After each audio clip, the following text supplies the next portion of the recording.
There is one practical thing that Democrats can do right now that would help them regain power. It's never speak to Trump in person. No, I'm kidding. That's stupid.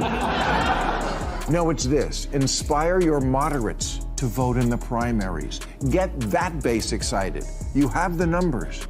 After Congressman Moulton made his comment about his daughter not getting run over, he added, "But as a Democrat, I'm supposed to be afraid to say that."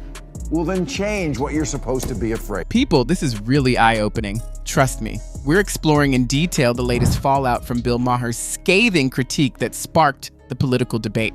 This time, Bill Maher, who has never been afraid to voice his opinions, is taking aim at the Democratic Party and the AOC. I have AOC on the show, and Mamdani and Elizabeth Warren. But I can't subpoena the guests.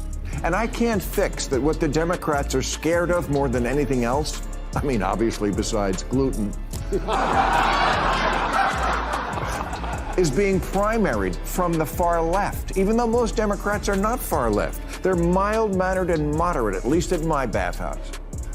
You see, this mayor isn't just another smooth talker. He's someone who spent years in the trenches backing Democrats with his time, his money, and his voice. But now he's reached his breaking point and he's not hiding his frustration. Maher wasted no time calling out the Democratic Party, accusing its leaders of losing touch with the very moderates they need most to win elections. In his view, they've boxed themselves into a tiny echo chamber, too afraid to face real challenges or opposing ideas. And Maher has had enough. He's tired of watching them dodge tough questions and avoid honest debates, so he's speaking up, pushing them to confront the conversations they've been running from for far too long. One practical thing that Democrats can do right now that would help them regain power, it's never speak to Trump in person. No, I'm kidding. That's stupid. No, it's this. Inspire your moderates to vote in the primaries. Get that base excited. You have the numbers. After Congressman Moulton made his comment about his daughter not getting run over, he added, "But as a Democrat, I'm supposed to be afraid to say that." Well, then change what you're supposed to be. It's honestly tough to watch a party that once stood strong and confident now seems so uncertain.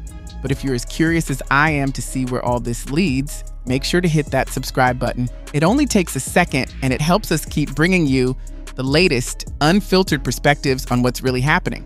We're proud to see this space growing into a community that values honesty, insight, and meaningful discussion. So let's keep the conversation going. All right, everyone, let's get into the heart of what Bill Maher believes is troubling the Democratic Party today. His take isn't gentle, it's blunt and eye-opening.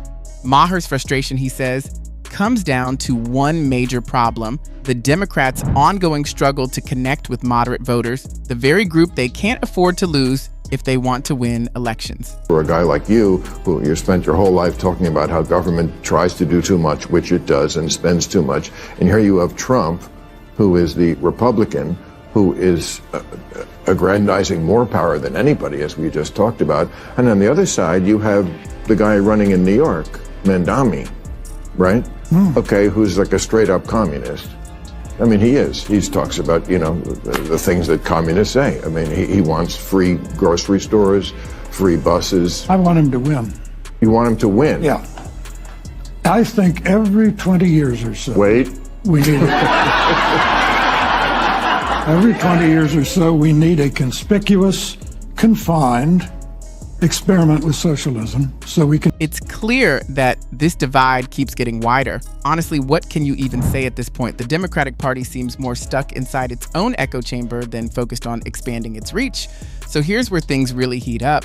Bill Maher is calling them out for leaning too far toward the far left. And he's not just throwing opinions around him, he's pointing to real patterns. Maher argues that the party's constant effort to please the loudest voices in the room has come at the expense of everyday moderates, the people whose concerns should matter most. According to him, Democrats are trading genuine leadership for political correctness, and that's creating a serious imbalance. Pretty unsettling, right? Maher warns that by catering to extreme viewpoints, the party risks losing touch with its foundation, the loyal supporters who once defined its strength. Slogan used to be, workers of the world unite, you have nothing to lose but your chains. The new socialist slogan is, trust us, this time it won't be a mess.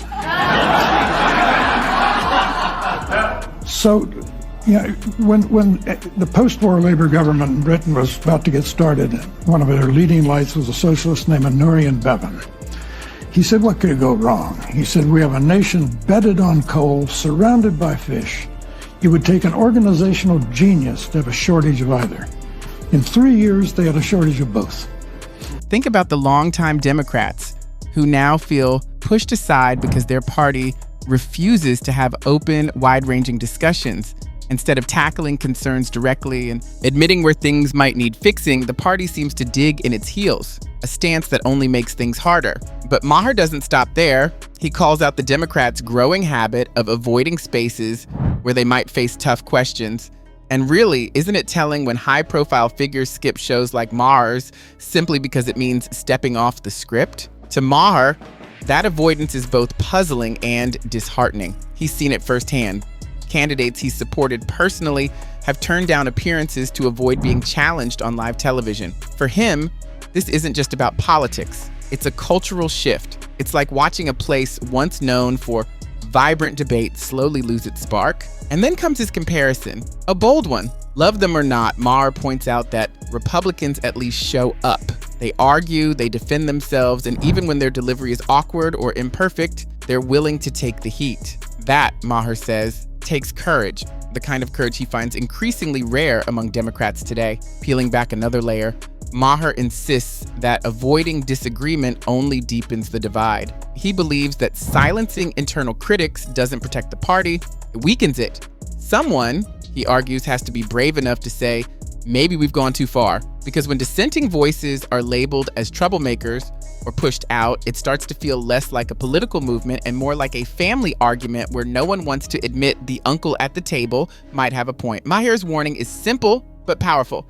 The more the party shuts out reasonable debate, the more disconnected it becomes. And in his view, this isn't just about strategy or election. It's about staying relevant in a world that's changing faster than ever. If the Democrats keep heading down this path, focusing on fringe voices while overlooking the middle class, they could be putting their future at serious risk. And honestly, that's a gamble they can't afford to take. Maher's frustration isn't just about politics. It reflects a much deeper issue within the party's leadership.